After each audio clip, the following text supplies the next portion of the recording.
Ryan had a vocabulary notebook, a thick one. He had been adding words to it for 3 years. Every new word he learned went in. The definition, an example sentence.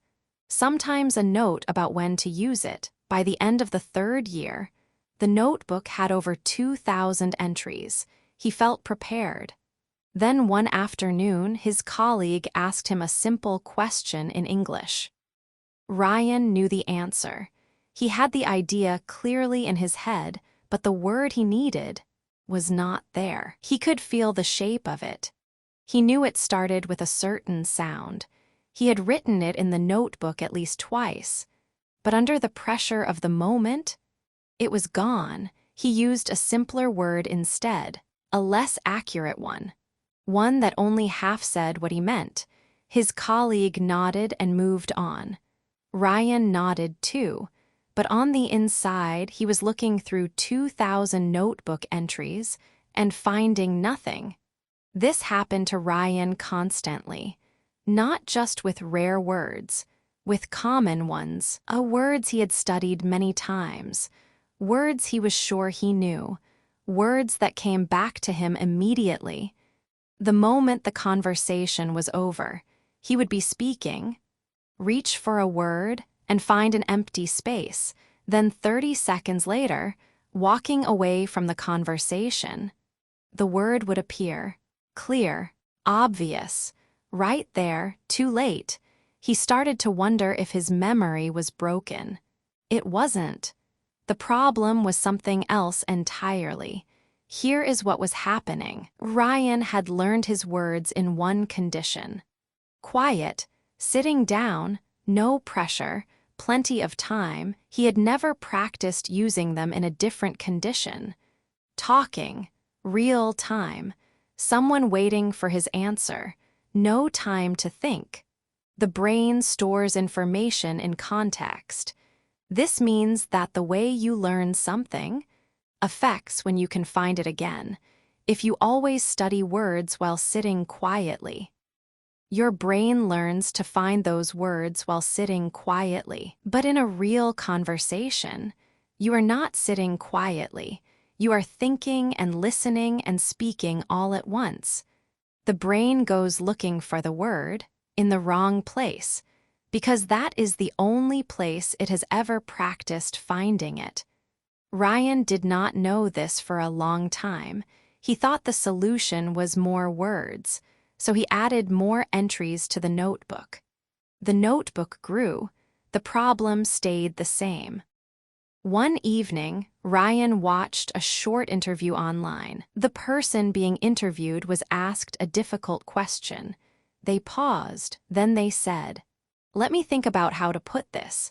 And they found the words under pressure, in real time, in front of an audience. Ryan rewound the video. He watched that moment again. He thought about the difference between that person and himself. The person in the interview had clearly spoken English many times, in situations where something was at stake. Ryan had studied English many times, in situations where nothing was at stake. That was the gap, not vocabulary, practice conditions. Ryan started doing something different. He did not open the notebook. Instead, he set a timer for 90 seconds. He picked a topic, any topic, his last vacation, his opinion on something he had read, a problem he was trying to solve at work, and he talked out loud in English without stopping, without looking anything up.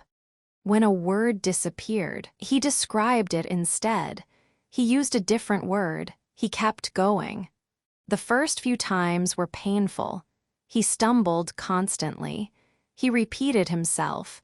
He used the wrong word and knew it and continued anyway. But something was changing.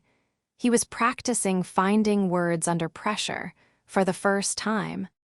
After 2 weeks, something shifted, not dramatically, not completely, but noticeably.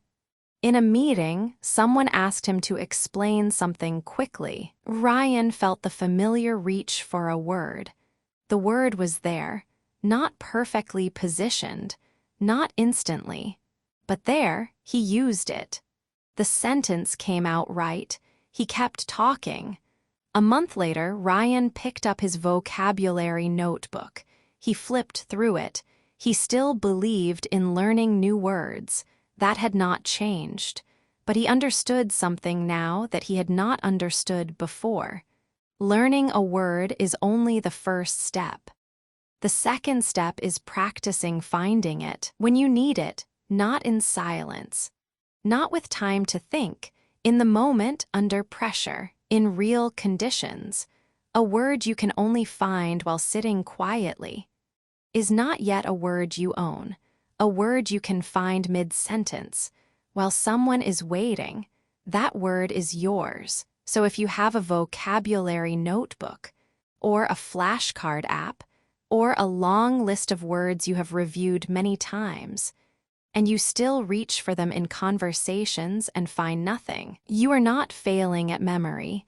You are practicing in the wrong conditions. The fix is not more words. The fix is using the words you already have in conditions that feel like real life. Set a timer. Pick a topic.